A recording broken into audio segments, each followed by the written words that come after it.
Hello students, Ajay Meru publication की Rajasthan current affairs की YouTube series में आपका स्वागत है। आज हम 26 अगस्त 2025 के जितने भी राजस्थान करंट अफेयर्स के इम्पोर्टेंट क्वेश्चंस हैं उनका डिस्कशन करेंगे। तो चलते हैं अपने पहले क्वेश्चन पर। पहला क्वेश्चन है, देवस्थान विभाग की वरिष्ठ नागरिक तीर्थ यात्रा योजना के अंतर्गत योजना का लाभ प्राप्त करने हेतु पुरुष और महिला वर्ग की न्यूनतम आयु सीमा कितनी है? पहला ऑप्शन है 60 और 58 वर्ष, दूसरा 62 और 55 वर्ष, तीसरा 65 और 60 वर्ष और चौथा 62 और 54 वर्ष। यानी पुरुष की न्यूनतम आयु सीमा कितनी है और महिला वर्ग की न्यूनतम आयु सीमा कितनी है? तो आपको इसमें से सही ऑप्शन का सिलेक्ट करना है। तो इसका आंसर क्या होगा? इसका आंसर होगा आपका ऑप्शन नंबर 1, 60 और 58 वर्ष। चलते हैं इस योजना के बारे में जानते हैं। राजस्थान वरिष्ठ नागरिक तीर्थ यात्रा योजना बहुत इंपॉर्टेंट है। इससे रिलेटेड सारी इन्फॉर्मेशन को अच्छे से याद कर लीजिएगा। इसका उद्देश्य क्या है? तो राज्य के वरिष्ठ नागरिकों को निःशुल्क या रियायती दर पर देश के प्रमुख तीर्थ स्थानों की यात्रा करवाना इसका उद्देश्य है। और यह प्रारंभ कब हुई थी? यह हुई थी यहाँ पे रेल यात्रा तो प्रारंभ हुई थी 2013 में और हवाई यात्रा प्रारंभ हुई थी 2016 में। तो दोनों को ही याद करना है। क्वेश्चन कैसे भी आ सकता है। तो कौन कौन से? रेल यात्रा कब हुई थी? 2013 में और हवाई यात्रा 2016 में। अब है यात्रियों की सीमा। तो कुल यात्री जो इसमें चयन किया जाता है वो कुल यात्री 56,000 यात्रियों का, जिसमें से रेल यात्री 50,000 और हवाई यात्री 6,000 यात्री। लाभार्थी जो है, जो हमारा क्वेश्चन था आज का, वही है पुरुषों की जो आयु है वो 60 वर्ष या उससे अधिक होनी चाहिए और महिला की आयु 58 वर्ष या उससे अधिक होनी चाहिए। इसको भी याद कर लेना अच्छे से। राज्य का स्थायी निवासी, मूल निवासी होना चाहिए राजस्थान का। और इसमें लाभ जो क्या क्या होते हैं? रेल या बस द्वारा तीर्थ यात्रा का पूर्ण या आंशिक खर्च जो है वो राज्य सरकार वहन करती है। यात्रा के दौरान भोजन, आवास और आवश्यक सुविधा उपलब्ध करवाई जाती है। मुख्य तीर्थ स्थल कौन कौन से? योजना के अंतर्गत वाराणसी, प्रयागराज, हरिद्वार, अमृतसर, पुरी, रामेश्वर, द्वारका, अजमेर शरीफ आदि जो स्थान है वहाँ पे यात्रा करने की सुविधा प्रदान की जाती है। इसके नोडल विभाग कौन सा है? तो तीर्थ यात्रा से रिलेटेड है, इसलिए इसका नोडल विभाग कौन सा हुआ? देवस्थान विभाग, राजस्थान सरकार। बढ़ते हैं दूसरे क्वेश्चन पे। राष्ट्रीय गोकुल मिशन योजना, ये भी बहुत इंपॉर्टेंट है। राष्ट्रीय गोकुल मिशन योजना के अंतर्गत देशी नस्लों की गाय भैंसों का संरक्षण एवं संवर्धन करने वाले किसानों, सहकारी समितियों और डेयरी कंपनियों को प्रथम, द्वितीय व तृतीय श्रेणी में क्रमशः कितनी पुरस्कार राशि दी जाएगी? तो पहला ऑप्शन है 5 लाख, 4 लाख व 3 लाख, 6 लाख, 5 लाख व 4 लाख, 5 लाख, 3 लाख व 2 लाख या 6 लाख, 4 लाख या 2 लाख। मतलब प्रथम को कितनी दी जाएगी, द्वितीय को कितनी और तृतीय श्रेणी वालों को कितनी? तो आप बताएं इसका आंसर क्या होगा? इसका आंसर होगा ऑप्शन नंबर 3, यानी कौन सा? 5 लाख, 3 लाख और 2 लाख। प्रथम श्रेणी वालों को कितनी मिलेगी? 5 लाख, द्वितीय श्रेणी वालों को 3 लाख और तृतीय श्रेणी वालों को 2 लाख पुरस्कार राशि दी जाएगी। पढ़ते हैं इस मिशन के बारे में। राष्ट्रीय गोकुल मिशन योजना, इसका जो मेन उद्देश्य है वो किसानों को देशी नस्ल की गाय भैंसों को वैज्ञानिक तरीके से पालने और दुग्ध उत्पादन बढ़ाने के लिए प्रेरित करना, सहकारी और निजी दुग्ध उत्पादन कंपनियों को भी इस दिशा में प्रोत्साहित करना, देश में स्थानीय नस्लों के संरक्षण और संवर्धन को बढ़ावा देना, पशुधन विकास और दुग्ध उत्पादन क्षेत्र को आत्मनिर्भर व मजबूत बनाना आदि उद्देश्य हैं। राष्ट्रीय गोकुल मिशन योजना के अंतर्गत जो पुरस्कार है, अभी हमने क्वेश्चन में भी देखे थे कि देशी नस्लों की गाय भैंसों का संरक्षण व संवर्धन करने के लिए खाली किसानों को ही नहीं, किसानों को भी मिलता है, सहकारी समितियों को भी दिया जाता है और डेयरी कंपनियों को भी दिया जाता है। तो तीनों को दिया जाता है और कितनी? 3 श्रेणियों में दिया जाता है। कौन कौन से? प्रथम श्रेणी में 5 लाख, द्वितीय श्रेणी में 3 लाख और तृतीय श्रेणी में 2 लाख। तो ये सभी याद करना। इसके लिए पात्रता क्या होनी चाहिए? तो यह पुरस्कार उन किसानों या संस्थाओं को मिलेगा जो गाय या भैंस की प्रमाणित देशी नस्लों, कुल 53 नस्लें ऐसी हैं जिन्हें प्रमाणित किया गया है, उसमें से किसी एक का पालन करते हो। इसी प्रकार राजस्थान पशुधन विकास बोर्ड, दूध फेडरेशन और गैर सरकारी संगठन या निजी क्षेत्र की तकनीकी कंपनियां भी इसकी पात्र होंगी, बशर्ते उन्होंने इस कार्य में महत्वपूर्ण योगदान दिया हो। पात्र संस्थाओं को इस कार्य के लिए कम से कम 90 दिनों की तकनीक प्रशिक्षण प्राप्त होना चाहिए और डेयरी उत्पादन के क्षेत्र में कार्यरत सहकारी संस्थाएं जिन्होंने 100 करोड़ लीटर प्रतिवर्ष से अधिक दूध का उत्पादन किया हो और कम से कम 50% हिस्सा देशी नस्लों के दूध से आता है, वे भी पुरस्कार हेतु आवेदन कर सकती हैं। इसकी आवेदन प्रक्रिया क्या है?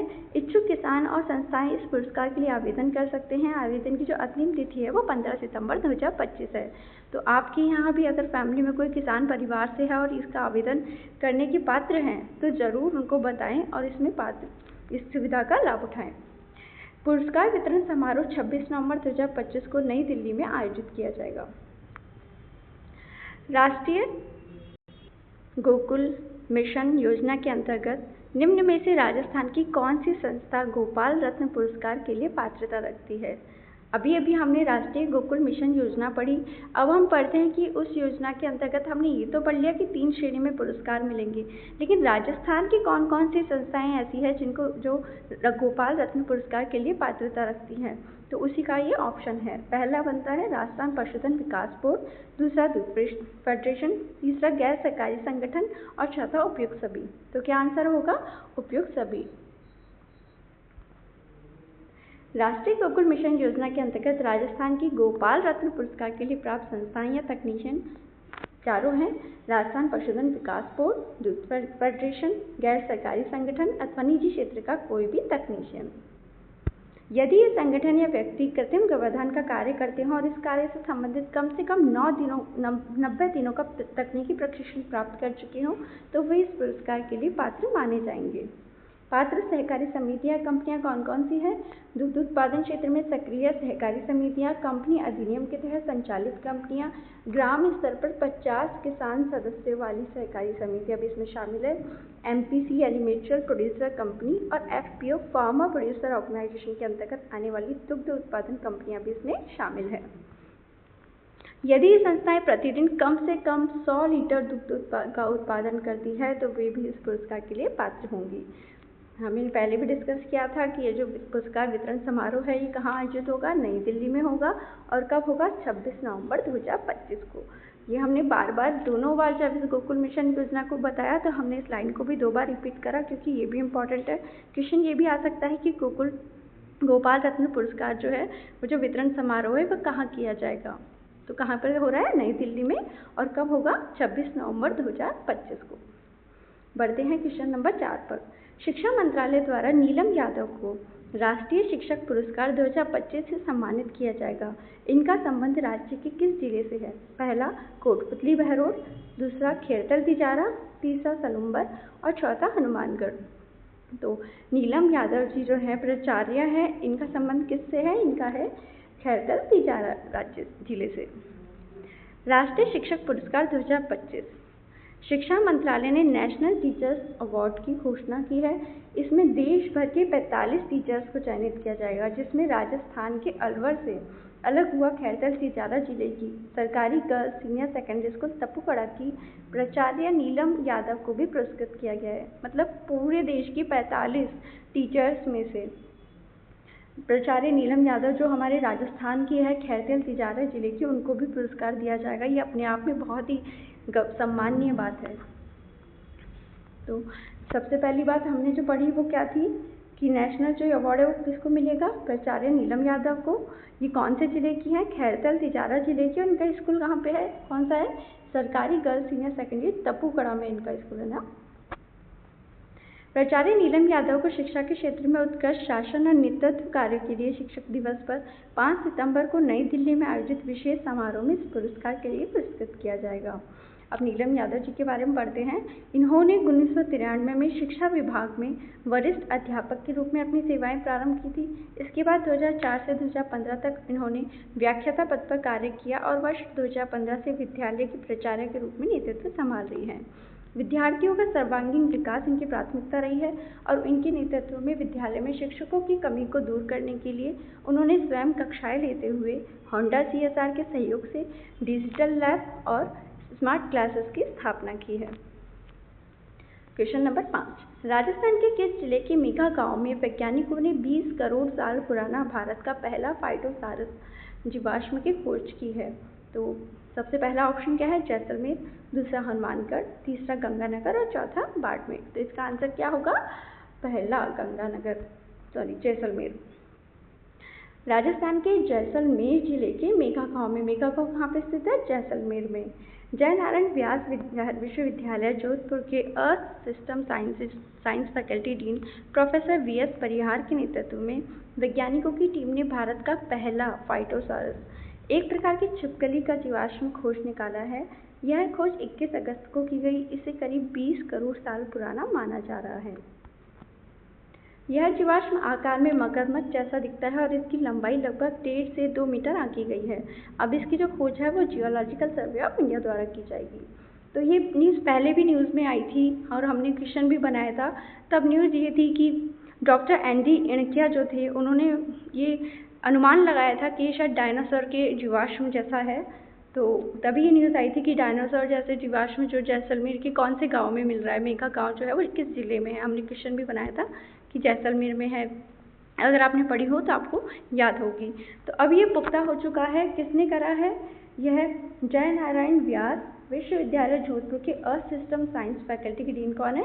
प्रोफेसर वीएस परिहार के नेतृत्व में जो वैज्ञानिकों की टीम थी उन्होंने पुख्ता किया है कि यह भारत का पहला फाइटोसॉरस जीवाश्म है, यह डायनासोर नहीं है। ठीक है, अब चलते हैं नेक्स्ट क्वेश्चन पे। क्वेश्चन नंबर 6 पे, प्रदेश में स्थित चिनेवाला टिब्बा हाल ही में चर्चा में है। इसका संबंध निम्न में से किससे है? पहला, टंगस्टन खनिज की खोज के लिए, दूसरा एयरपोर्ट रनवे विस्तार के लिए, तीसरा पुरातत्व स्थल की खोज के लिए, चौथा गैस उत्पादन के लिए। तो चिनेवाला टिब्बा जो है वो किस लिए है फेमस? अभी हाल ही में चर्चा में है, गैस उत्पादन के लिए। जैसलमेर की चिनेवाला टिब्बा यानी चिन्हेवाला टिब्बा कहाँ पर है, कौन से जिले में है? जैसलमेर में है। क्वेश्चन, ये जो ब्लॉक है इससे रोजाना 1 लाख क्यूबिक मीटर गैस उत्पादन शुरू हो गया है। ओएनजीसी ने 7 साल पहले बंद हो चुके गैस कुओं में गैस के उत्पादन के लिए यह काम शुरू किया गया था। अब यहाँ के 2 कुओं से रोजाना 1 लाख क्यूबिक मीटर गैस उत्पादन हो रहा है। ओएनजीसी के निदेशक ओम प्रकाश सिन्हा ने कहा कि रामगढ़ स्थित गैस थर्मल पावर प्लांट की कमी से जूझ रहा था और करोड़ों रुपए की जो चौथी यूनिट उन्होंने शुरू की थी वो शुरू ही नहीं हो पा रही थी बिकॉज गैस की वहाँ पे कमी थी। अब क्या होगा, जीडीपीपी में क्षमता के अनुरूप बिजली का प्रोडक्शन हो सकेगा और चिनेवाला टिब्बा ब्लॉक से ही गैस की सप्लाई इस संयंत्र को होगी। तो यह उपलब्धि राजस्थान की ऊर्जा जरूरतों को पूरा करने में अहम भूमिका निभाएगी और ओएनजीसी का यह कदम देश में ऊर्जा क्षेत्र को मजबूती देगा। क्वेश्चन नंबर 7, राजस्थान के सूचना प्रौद्योगिकी एवं संचार विभाग की कौन सी परियोजना को राष्ट्रीय CIPS इनोवेशन अवार्ड 2024 से सम्मानित किया गया है? कौन सा अवार्ड है ये? राष्ट्रीय CIPS इनोवेशन अवार्ड 2024। तो कौन सी योजना है? ऑप्शन देखते हैं, आई स्टार्ट योजना, राज किसान साथी योजना, राज उपचार मोबाइल ऐप या मुख्यमंत्री वर्क फ्रॉम होम योजना। तो कौन सी योजना को पुरस्कृत किया गया है? राज किसान साथी योजना। ये बहुत इंपॉर्टेंट है और इसको बहुत ही अच्छे से पढ़ना क्योंकि इस योजना के बारे में आपके मीन्स में भी क्वेश्चन आ सकता है। हमने इसकी व्याख्या भी आपको इसी तरह दी है कि अगर आप केवल MCQs की नहीं, आप डिस्क्रिप्टिव पेपर की भी आपकी तैयारी साथ साथ हो, क्योंकि कभी भी किसी भी एग्ज़ाम की, अगर कोई आप बड़े एग्ज़ाम की तैयारी कर रहे हैं तो केवल प्रीलिम्स पास करने का हमारा मकसद नहीं होता, हमारा होता है कि फाइनल सिलेक्शन होना चाहिए। तो हम यही कोशिश करते हैं कि अगर आप करंट अफेयर्स हमारे अचमेरू पब्लिकेशन से के चैनल से पढ़ते हैं तो अगर आपका करंट अफेयर्स है वो केवल प्रीलिम्स का नहीं या वनडे एग्ज़ाम के लिए नहीं, आपके दोनों एग्ज़ाम, अगर कोई बड़े एग्ज़ाम की तैयारी कर रहा है या जिसमें डिस्क्रिप्टिव पेपर्स भी आते हैं तो आपकी तैयारी उसके लिए भी हो जाए। तो पढ़ते हैं राज किसान साथी योजना के बारे में। राजस्थान सरकार के सूचना प्रौद्योगिकी और संचार विभाग की राज किसान साथी परियोजना को प्रतिष्ठित राष्ट्रीय CIPS इनोवेशन अवार्ड 2024 से सम्मानित किया गया है। यह सम्मान जम्मू कश्मीर के उपराज्यपाल मनोज सिन्हा ने श्रीनगर में आयोजित समारोह में प्रदान किया था। कहाँ मिला है ये सम्मान उनको? श्रीनगर में।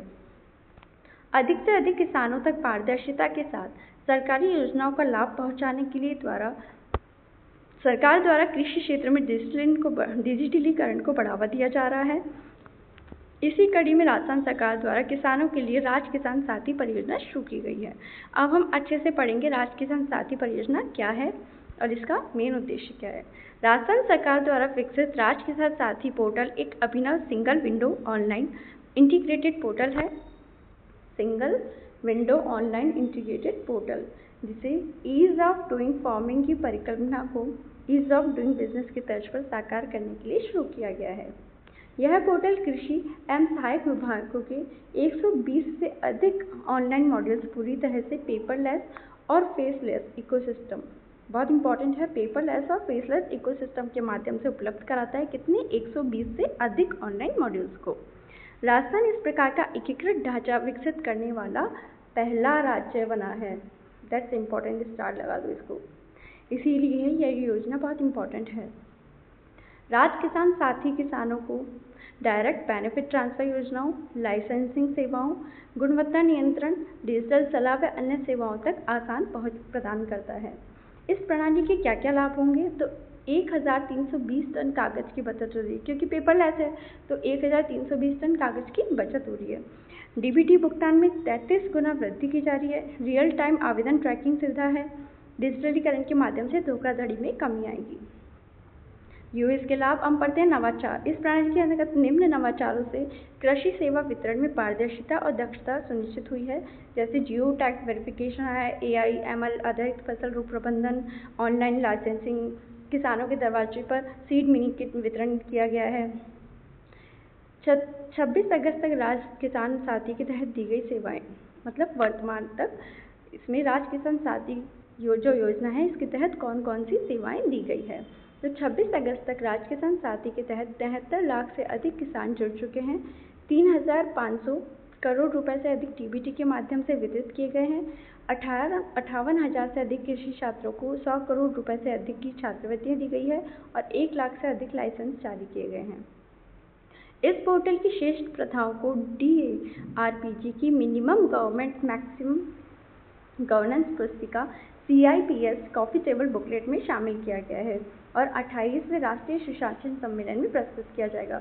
कौन से संस्करण में प्रस्तुत किया जाएगा? तो 28वें राष्ट्रीय सुशासन सम्मेलन में। राज्य किसान साथी को और भी अन्य भी प्रतिष्ठित पुरस्कार प्राप्त हैं।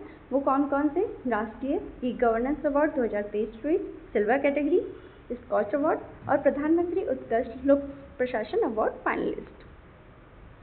अब हमारी स्क्रीन पे हमारे आज़ाद पब्लिकेशन द्वारा पब्लिकेशन चतुर्थ श्रेणी कर्मचारी सीधी भर्ती परीक्षा हेतु मॉडल पेपर की आपको फोटो दिख रही होगी। इसमें चतुर्थ श्रेणी कर्मचारी सीधी भर्ती परीक्षा और वीडियो भर्ती परीक्षा के सॉल्व मॉडल पेपर आचार्य पब्लिकेशन द्वारा प्रकाशित किए गए हैं। ये दोनों ही मॉडल पेपर हमारे विशेषज्ञों द्वारा बहुत ही अच्छे से तैयार किए गए हैं, जो आपकी परीक्षाओं के लिए बेहद उपयोगी साबित होंगे। दोनों ही वीडियो में आपको प्रीवियस ईयर पेपर भी मिलेगा, जिसका आप पहले अच्छे से आकलन करें कि कैसे क्वेश्चन आखिर RSSB पूछ रही है, कैसा ट्रेंड चल रहा है। तो अच्छे से एनालिसिस करने के बाद फिर आप मॉडल पेपर को सॉल्व करें। तो इनको आप जब भी आपको खरीदना हो, आप अपने नज़दीकी बुक स्टोर पे भी खरीद सकते हैं या फिर हमारी वेबसाइट से भी आप घर बैठे इसको ऑर्डर कर सकते हैं। देन हम चलते हैं क्वेश्चन नंबर 8 पे। जर्मनी में आयोजित अंतर्राष्ट्रीय ट्रांसप्लांट गेम्स में जेवलिन थ्रो में रजत पदक जीतने वाले खिलाड़ी निम्न में से कौन है? तो पढ़ते हैं। पहला अंकित कुमार, दूसरा सौरभ सिंह, तीसरा बाबूलाल यादव और चौथा मोहन श्रीवास्तव। तो जर्मनी में आयोजित हुआ है, कब कहाँ क्या हुआ है? अंतर्राष्ट्रीय ट्रांसप्लांट गेम्स। तो जेवलिन थ्रो में किसने सिल्वर जीता है? इसमें आंसर आएगा इसका Ankit Kumar, option number 1। Kidney transplant खिलाड़ी अंकित कुमार। सोहू ने जर्मनी में आयोजित अंतर्राष्ट्रीय ट्रांसप्लांट गेम्स में जेवलिन थ्रो में रजत पदक हासिल किया तथा लॉन्ग जंप में भी कांस्य पदक पर कब्जा किया। तो सबसे पहला तो अंकित कुमार सोहू, ये कौन है? किडनी ट्रांसप्लांट खिलाड़ी हैं। इनकी दोनों किडनियां खराब हो गई थी, पर उसके बाद इनकी माताजी ने इनको किडनी दी थी और उसके बाद जो इन्होंने गेम्स खेले और उनमें पदक जीते, वो हमारे राजस्थान के लिए, राज्य के लिए भी बहुत ही गर्व की बात है। तो अंकित कुमार सोहू जो है, उन्होंने कहाँ पर यह रजत पदक जीता है? अंतर्राष्ट्रीय ट्रांसप्लांट गेम्स में, जिसका आयोजन हुआ था जर्मनी में। जेवलिन थ्रो की कैटेगरी में जीता है और कौन सा जीता है? रजत पदक जीता है। तथा लॉन्ग जंप में भी इन्होंने कौन सा पदक जीता है? कांस्य पदक जीता है। अंकित कुमार सोहू जो है वो कहाँ के निवासी हैं? राज्य के झुंझुनू जिले के निवासी हैं, गुड़ागोड़ के। इन्होंने पहले भी कई अवार्ड जीते हैं, तो पढ़ लेते हैं उनके बारे में, क्योंकि क्वेश्चन कहीं से भी आ सकता है। दिसंबर 2023 में केरल में आयोजित ट्रांसप्लांट गेम्स में 200 मीटर रेस में ब्रॉन्ज मेडल जीता है।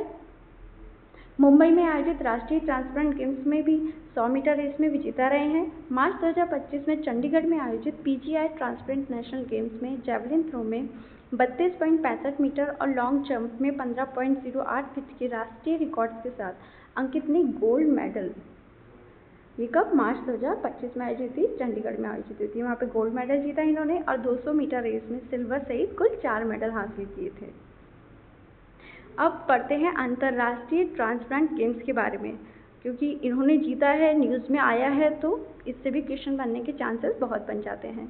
तो अंतर्राष्ट्रीय ट्रांसप्लांट गेम्स जो है इसका आयोजन कब हुआ, 17 तारीख से लेकर 24 अगस्त तक इसका आयोजन हुआ। कहाँ पर हुआ, ड्रेसडेन जर्मनी में हुआ था। इसका उद्देश्य क्या है, जीवन के उपहार या अंगदान का उत्सव मनाना और इसके बारे में जागरूकता को बढ़ाना। इसमें प्रतिभागी कौन कौन होते हैं, प्रत्यारोपण प्राप्तकर्ता जिनको मिली होता है ये अंग, जीवित दाता और दाता परिवार। इसमें खेल 17 विभिन्न प्रकार के खेलों को इसमें शामिल किया गया है, जिसमें उच्च परिश्रम वाले और कम प्रभाव वाले दोनों तरह के खेल शामिल हैं। ये विश्व स्तर पर अंगदान और प्रत्यारोपण के महत्व को दर्शाने वाला एक महत्वपूर्ण कार्यक्रम है। क्वेश्चन नंबर 9, ब्रिटिश सैनिकों से गुरु सेंगाबाई को बचाने के प्रयास में 13 वर्षीय बालिका कालीबाई अंग्रेजी सैनिकों की गोलियों से शहीद हो गई थी। इनका संबंध राज्य के किस जिले से है? तो ऑप्शन है पहला डूंगरपुर, दूसरा बांसवाड़ा, तीसरा प्रतापगढ़ और चौथा राजसमंद। तो आपका आंसर क्या है? डूंगरपुर।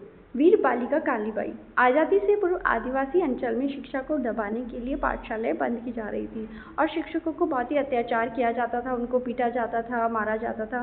तो वीर बालिका जो कालीबाई है, इनके भी एक गुरु थे, गुरु सेंगाबाई। तो 20 जून 1947 को डूंगरपुर जिले के रास्तापाल गांव में ब्रिटिश सैनिकों से गुरु सेंगाबाई को बचाने के प्रयास में 13 वर्षीय बालिका कालीबाई अंग्रेजी सैनिक की गोलियों से शहीद हो गई थी।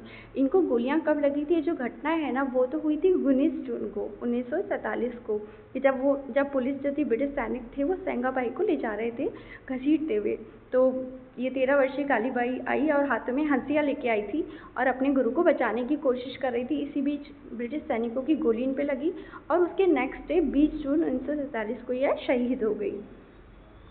तो यह चर्चा में क्यों है? कि वर्ष 2016 से राजस्थान बोर्ड की 5वीं कक्षा की अंग्रेजी विषय की पुस्तक में वीरांगना कालीबाई का अध्याय चल रहा था, जिसे पाठ्यक्रम में बदलाव के बाद शिक्षा सत्र 2025-26 से हटा दिया गया है। यह किताबें राज्य शैक्षिक अनुसंधान और प्रशिक्षण परिषद की ओर से तैयार की गई है। तो इसीलिए यह चर्चा में है, क्योंकि मतलब इस पे चर्चा में न्यूज़ में ये आ रहा था कि भाई आपने कालीबाई के नाम पे आपने योजनाएं तो स्टार्ट कर रखी है राज्य में, लेकिन बच्चों को जो पढ़ाना चाहिए इनकी वीरता के बारे में, वो ही आप हटा दिया है आपने पाठ्यक्रम से। तो इस बारे में यह चर्चा में था। कालीबाई कौन से राज्य से थी? राज्य तो राजस्थान और जिला कौन सा है? अच्छे से याद करना, डूंगरपुर। डूंगरपुर में कौन सा? रास्तापाल। और कौन से दिन यह शहीद हुई थी? 20 जून 1947। राज्य सरकार द्वारा वर्ष 2025-26 के बजट घोषणा में कालीबाई भील मेधावी छात्रा स्कूटी योजना के अंतर्गत स्कूटी वितरण का लक्ष्य 20,000 से बढ़ाकर कितना कर दिया? तो इसका पहला ऑप्शन है 33,000, दूसरा 34,000, तीसरा 35,000 और चौथा 36,000। तो कितना करा है? तो इसका ऑप्शन होगा तीसरा, यानी ऑप्शन नंबर 35,000। ऑप्शन नंबर 3, 20,000 से घटाकर बढ़ाकर कितनी यूनिवर्सिटी स्कूटी वितरण का लक्ष्य रखा गया है? 35,000 का। कालीबाई भील मेधावी छात्रा स्कूटी योजना, इसकी जो शुरुआत है वो 1 अप्रैल 2020 से हुई थी। इसका उद्देश्य बालिका शिक्षा को बढ़ावा देना, मेधावी छात्राओं को सम्मानित करना और उन्हें आगे बढ़ाने के लिए प्रेरित करना है। घर से कॉलेजों की दूरी कम करके छात्राओं के लिए शिक्षा सुलभ बनाना है। इसकी पात्रता क्या क्या है?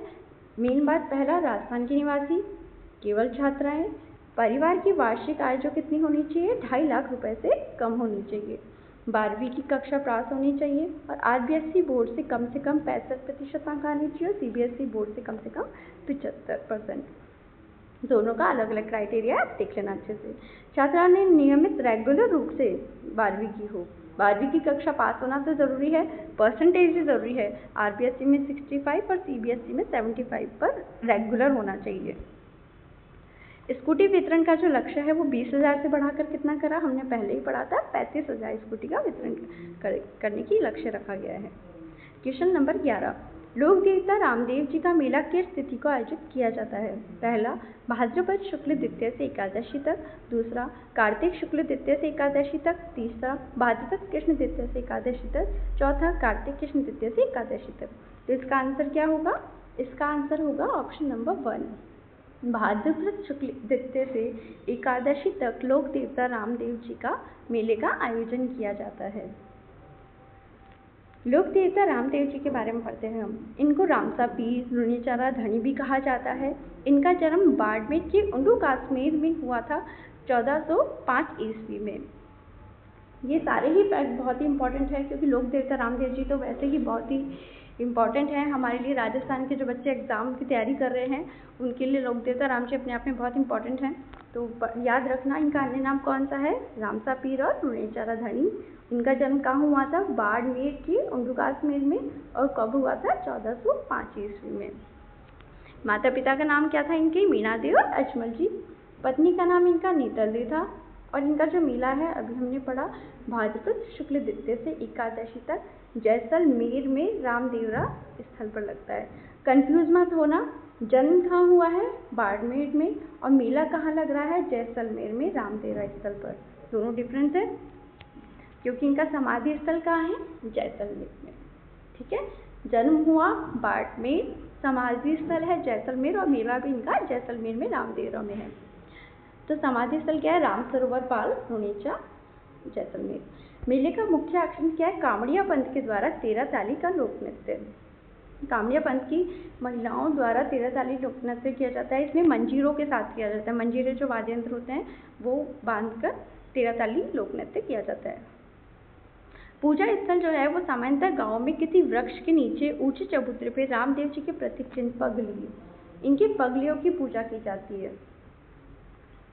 ये भी सब याद रखना, कुछ भी आ सकता है। मंजीरा वाद्य यंत्र भी याद रखना जो 13 ताली नृत्य में यूज किया जाता है। नेजा क्या होता है? नेजा एक पचरंगी ध्वजा होती है जो इनके पूजा स्थान पर फहराई जाती है। पर रावण हत्ता वाद्य यंत्र के, इनकी जो पढ़ का वाचन है वो कामड़ भूपे द्वारा किया जाता है। कौन से वाद्य यंत्र के साथ? रावण हत्ता वाद्य यंत्र के साथ। क्वेश्चन नंबर 12, राजस्थान के छात्रों के मतदाता पंजीकरण से संबंधित असत्य कथन का चयन कीजिए। पहला, राजस्थान में कक्षा 9 से 12 तक के 17 वर्ष के सभी विद्यार्थियों का अग्रिम मतदाता पंजीकरण किया जाएगा।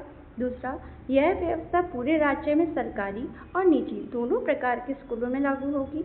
तीसरा, चुनाव विभाग और स्कूल शिक्षा विभाग ने इस पहल को मिलकर शुरू किया है। और चौथा, उपयुक्त में से कोई नहीं। तो आपका आंसर क्या होगा? आपका ऑप्शन होगा 4, उपयुक्त में से कोई नहीं। मतलब तीनों जो ऑप्शन है तीनों सही हैं। अब हम तीनों को अच्छे से पढ़ते हैं। राजस्थान में कक्षा 9 से 12 तक की, कौन सी कक्षा? 9 से 12 तक की 17 वर्ष के, आयु भी दे रखी है, कक्षा भी दे रखी है, दोनों याद करना। कक्षा कितनी? 9 से 12, आयु 17 वर्ष के सभी विद्यार्थियों का अग्रिम मतदाता पंजीकरण किया जाएगा, ताकि 18 वर्ष की आयु पूर्ण होते ही उन्हें उनका वोटर आईडी मिल सके। ये जो कि मतदान कर सके, ये बहुत ज़रूरी है कि उनका वोटर आईडी बनने में टाइम लग जाता है। तो गवर्नमेंट ने क्या किया है कि 9 से 12 तक के जितने भी 17 वर्ष के सभी विद्यार्थी हैं उनका अग्रिम ही मतदाता पंजीकरण कर दिया जाएगा, ताकि जैसे ही वो 18 वर्ष के होंगे उनको उनका वोटर आईडी मिल जाएगा, वो इजीली मतदान कर सकेंगे।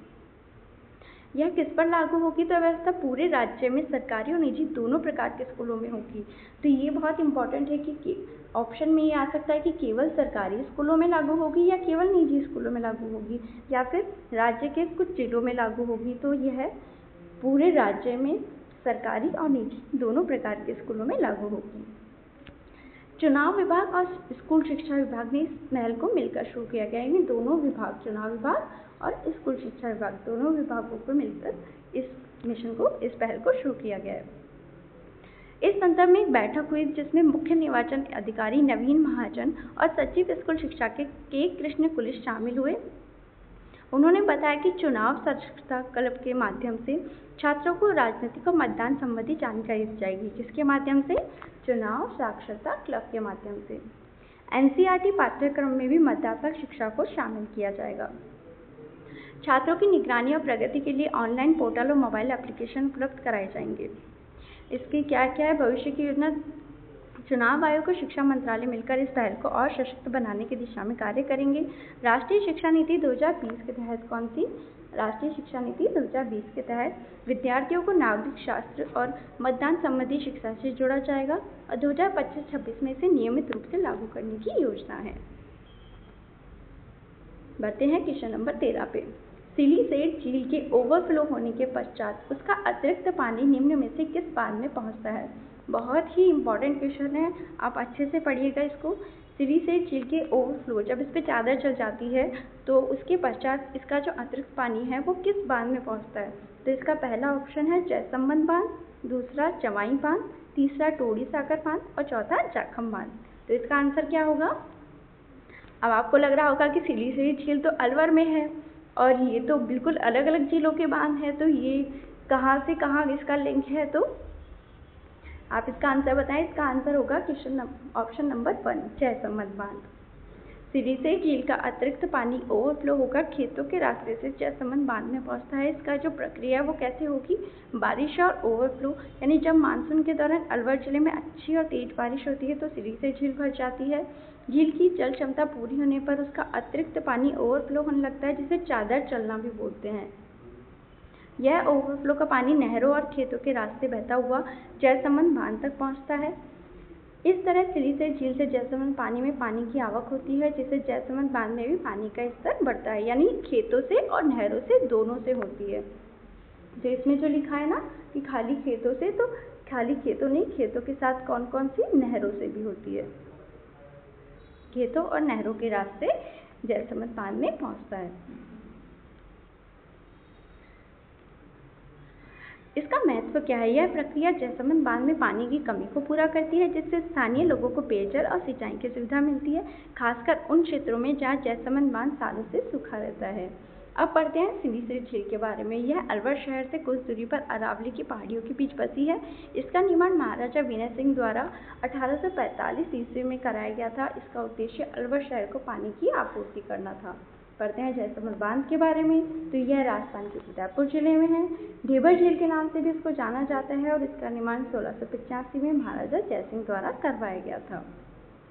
ये रहे हमारे आज के 13 क्वेश्चन राजस्थान के हमारे विशेषज्ञ द्वारा बहुत ही मेहनत करके अलग अलग संस्करण, दैनिक भास्कर के विभिन्न संस्करणों से, पत्रिका से, सूजसी बुलेटिन से पूरा संग्रह किया जाता है जो इम्पोर्टेंट न्यूज़ होती है, और व्याख्या बनाने में भी बहुत ध्यान दिया जाता है कि आपकी मेंस और प्रीलिम्स दोनों ही एग्ज़ाम कवर हों, और सारे ही एग्ज़ाम राजस्थान के जितने भी एग्ज़ाम हैं उनमें राजस्थान करंट अफेयर्स के क्वेश्चन तो आपके गलत नहीं होने चाहिए, अगर आप ये डेली इसको पढ़कर जाएँ तो।